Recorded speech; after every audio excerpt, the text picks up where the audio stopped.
So we've been here, soaking in this book this last, now going to be the fifth month, and we've been learning a lot. I have been learning a lot. I'm becoming a better person. My consciousness is increased, and also be it, chapter 5 is one of the topics I love, so you see I dwelt in chapter 5. Here we're in chapter 7. There's another topic that I love. There are not too many topics that I love, a few ones.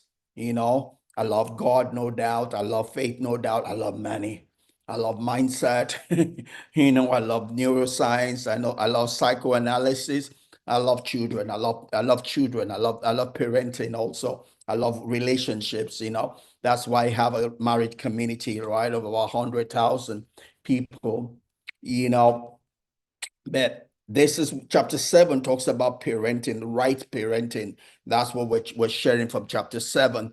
Last Sunday, we had our first go at it, and I loved it. I love it, love it, love it, love it, love it, love it. I can't wait to get into today's session as we continue in that wise, so we're going to do a second take in on parenting today. I don't see us finishing today, right? So we're going to continue next week from wherever we finish today. But let's take it. So like I do all the time, I'm going to bring up my slide and we're going to take as much of it that we can take, So welcome to another time here. So here we have a slide. This was where we ended last week, talking about the result of high parenting. And the result of high parenting just simply includes higher dreams for our children having something better and higher than wherever our life is, right? There's no use for the next generation to be lower than us. They need to be higher than us. In Greek mythology and in ancient Greek, they understood that whatever the next generation would be was going to be a function of what they did with that generation. They did not leave things to chance.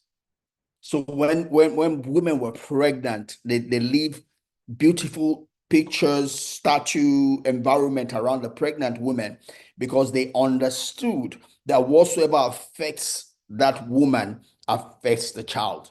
Whatsoever that woman is seen, that child is seen. And because that child is in the time of forming, that child will tend to form according to the picture, the spirit of the picture that the mother is seeing. So they were careful about the environment, the environment and the impulse and the stimuli that the pregnant women were around, because they felt that it was their responsibility to shape the next generation, right? That was a wisdom that is still very much valid today, just that is not as in most of us as it should be, right? It is scriptural. The Bible says, train that child, train that child, train your child, train your child in the way he ought to go. Ought. What is that ought? You have to decide that ought. You have to have a vision, a dream for your child. And that dream needs to be better than you have seen of life, not out of regret.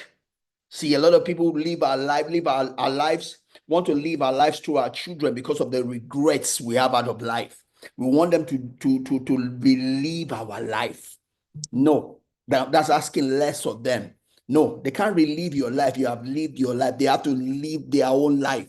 What you need to do is give them your lessons learned, your best practice, what you could have done better, but don't force it on them, as it were, right? You don't live your life through them. You allow them to live their life riding on your lessons learned, your best practice, living with a higher consciousness than you did. You didn't know, you tried by error, you made some mistakes, some terrible mistakes that you cannot redo. Yes, don't make them have to relive your life, but rather let them live with a new consciousness that you have gained, right? So there are two different things: trying to live your life through them, or letting them live their life with a better consciousness, the better wisdom, better tools available to them, right? But not you living your life through them again. No, it's a new life. Let that new life be, and let that new life, sit on your shoulder, and see further, go further than you have ever gone, right?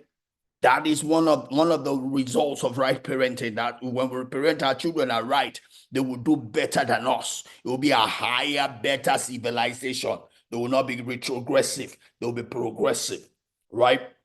The other thing we gain when we do right parenting is that we have a higher regard for our children. We'll think of them as better. We don't think of them as less. We'll think of them as better, right? Not less. We see them in a higher light. We don't underrate them. We think of them rightly according to the grace that is upon their life. We don't overestimate it, we don't underestimate it, but we think of them according to the grace, the strength that they have, right? We which we do know in some sense, right? All we need to do is think about ourselves at their age, because we have been there before. We have been through their age before. Whatever it is that we could do at their age, they can do also. Now, there are some changes we need to be careful of, right? We need to be careful of and respect the new environment they are growing in.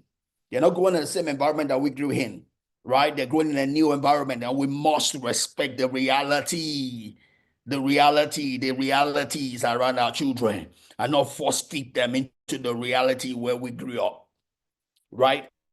We do right parenting with good sense, not stupidly, right? When I grew up, we lived in a face you, face me, kind of arrangement house where it was where we shared things with our neighbors, right? We didn't have that exclusivity of dwelling, as it were.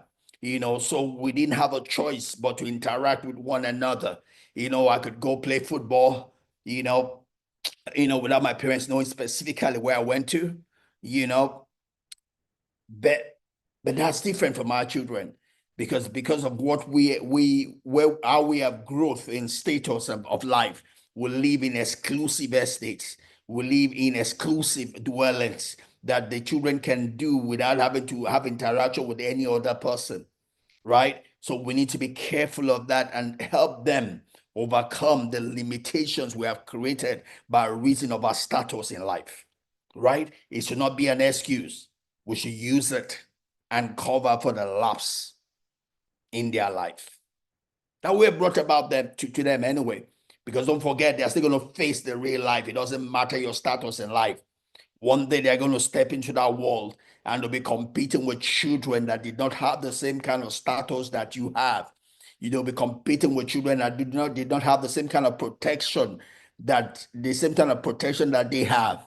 And they need to win when they meet with people from those other places. They need to win. It is our job to prepare them to win. They cannot be less because of the excuse of our status in their life. We need to compensate for what they don't get by reason of our status in life. That's part of right parenting, right? We don't overshield them, right? We expose them, albeit in little bit, but we expose them because they're still going to face it anyway. They are going to need to compete with people that don't have the slightest bit of protection that we have for them, right? But those are things when we parental right will release into the world a child that has both wings and roots, wings to fly to whatsoever height he or she might want to fly to, root not to be moved by the shakings of life, stability, dog dwelling. Is not going to be moved by every wind around him or her. It's ready to face life. It's ready to face life. That is ready to face the challenges of life. That is what parenting is about. Parenting is preparing the child to be the adult to face life. Preparing a child to become the adult that can face life, these ups and downs, not a protected life, but the real life, and win, succeed, and trump in the real world. That is what parenting is. No excuses. If you don't prepare your child for that, then you're failed. You're a failure as a parent if you don't do that, because your parenting will be tested when your child is released to the world. Right?